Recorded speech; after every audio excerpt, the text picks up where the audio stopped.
Welcome one and all to the Bike Racing Without Mercy training vlog. And what a day it was for my first ride back outside in 8 weeks. It ain't a bad old commute to Regent's Park, even if my fingers were a tad cold. Now, I had a little peek at the outer loop of Regent's, but even at 7 AM there were too many cars, traffic lights on red and super fast pace lines. Not the place for me to get my head down and bang out some quality efforts. So like the world's most unimaginative moth, I found myself inexplicably drawn to the velvety smooth asphalt of the inner circle. Venue for Ed Laverak's Jump into Sweetspot. The coach they call Laverak doesn't do boring, and Ed prescribed a nice gradual ramp of power into a 1 minute jump at 340 watts, 115% of FTP, straight into a much more relaxing 9 minutes at 275 watts, 93% of FTP. 3 blocks with 6 minutes recovery in between. So with the cadenceometer set to Campanards, aka high, I accepted Ed's invitation and jumped right in.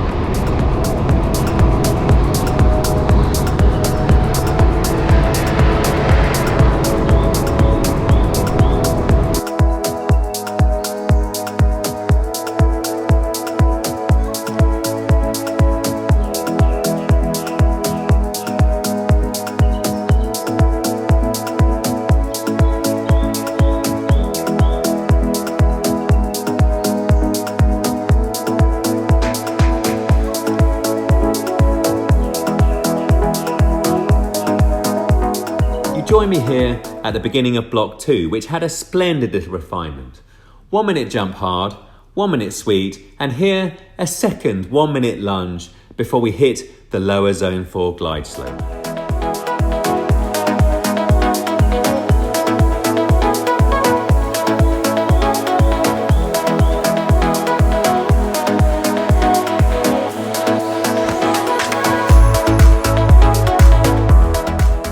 This was a very doable training and I delivered the goods for Ed, and after a nice 12-minute luxurious ramp to 3 minutes at 265 watts, we jumped straight in for 60 seconds at 367 watts and another 9 at 283.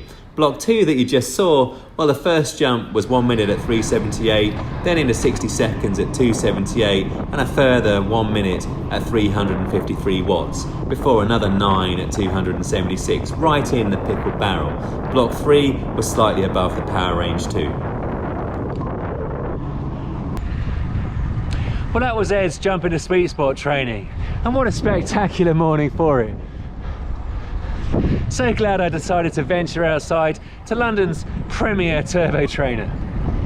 Anyway, it basically simulates the first part of a climbing race because you have a nice ramp of power to upper zone 3 and then a 1 minute surge in upper zone 5, and then you settle back down for 9 minutes at lower zone 4. 6 minutes recovery, repeat 3 times. Albeit on the second block there was a nasty little surprise because there was 2 1 minute surges in upper zone 5. That was super emotional. Anyway, undertook the training fasted. That was probably at the limit of my capabilities, and now it's definitely time to get home, carb up, a bit of post-ride nutrition and crack on with work.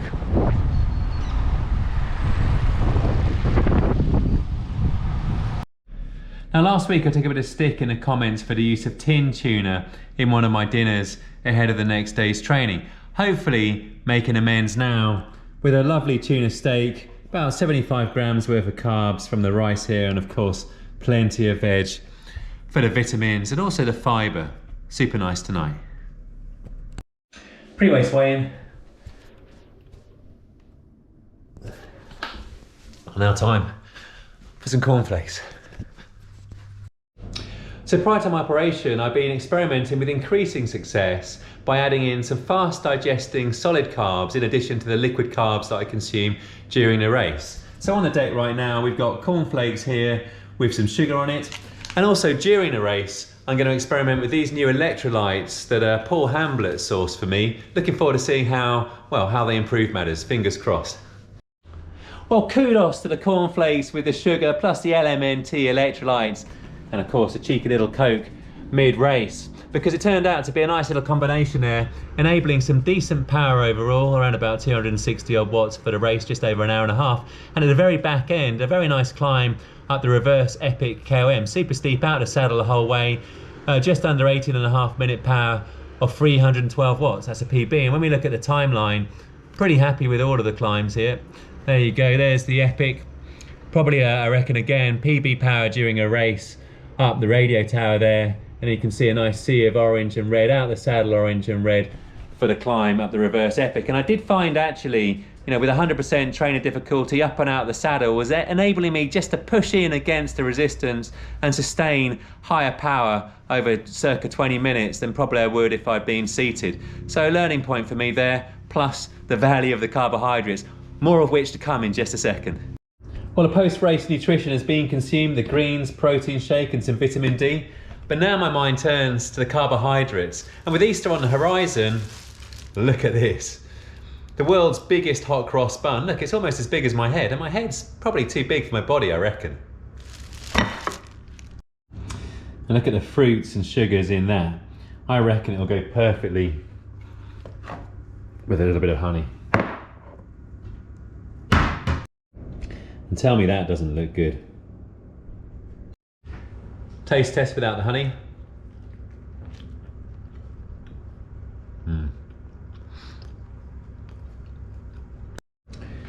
Taste test with the honey. Indulgent, but does take it to another level. Recommended.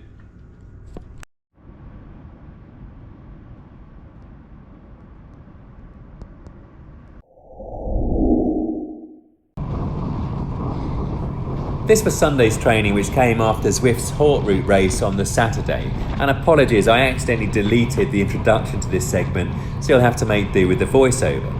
And in all honesty, I wanted a longer climb, but Swains was about as good as I could muster in my parish. Now, following the Out the Saddle Mash Fest up the reverse epic KOM on Zwift on the Saturday, which felt pretty good, I wanted to experiment with seated and spinning versus standing outdoors on the climb in order to understand which delivers more power and which feels more sustainable. So time to hit a well-known north of London Strava segment called 5 times Swains, aiming to hit 5 efforts at just over 3 minutes, aiming for 315 to 330 watts in order to gauge which felt best, seated or standing. So top left comprises the first climb standing, and the 5th climb, seated and spinning, is bottom right.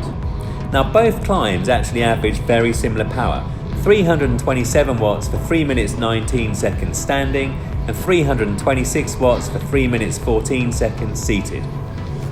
And instantly I'm struck by the fact, looking at the replay, that for similar power for the first half of the climb, the bike is going materially slower when I'm up and out the saddle.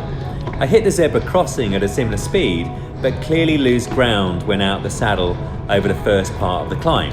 And with a gradient of 7 to 10% in this section, I'd expected the air resistance to be much less of an issue than it actually turned out to be. Luckily, Zwift doesn't penalise me for being up and out the saddle on my watt bike indoors. And as we hit the top half of the climb, I'm also surprised that when standing, the power is a lot more variable because I'm looking down a lot less at the computer, I guess. There's a much bigger delta. So it does appear to be the case that spinning outdoors is faster and more consistent in terms of the power delivery, but I have to say it did feel a bit less comfortable in terms of the lactic acid. And as an FYI, my best ever time on Swains, 2 minutes 35, came out the saddle and mashing for all I was worth. So I reckon that maybe over a 20-minute climb with a decent gradient, it could play out differently. Now I reckon my fitness is decent because without going too hard on the flat to the start of the climb, allied to some driving Miss Daisy descending and having got caught behind a couple of buses, I did actually get a decent 5 times Swain segment, 28 minutes 13 seconds. It's a great little VO2 max circuit, by the way. As ever, I forgot to film this, so please do give the video a thumbs up if you liked it, or if you didn't, give it a thumbs down, and if you haven't subscribed, well, I'd be super grateful if you would.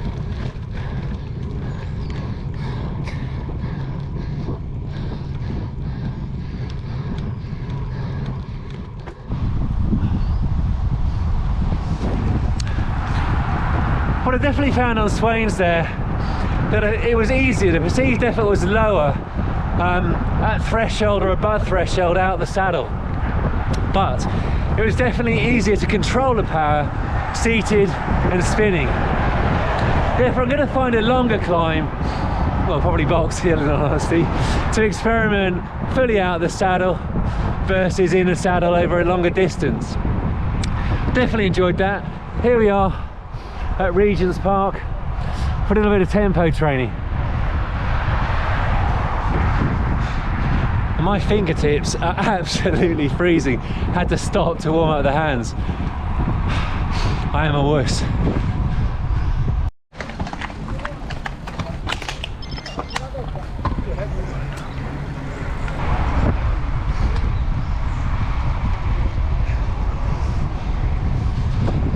The London peloton.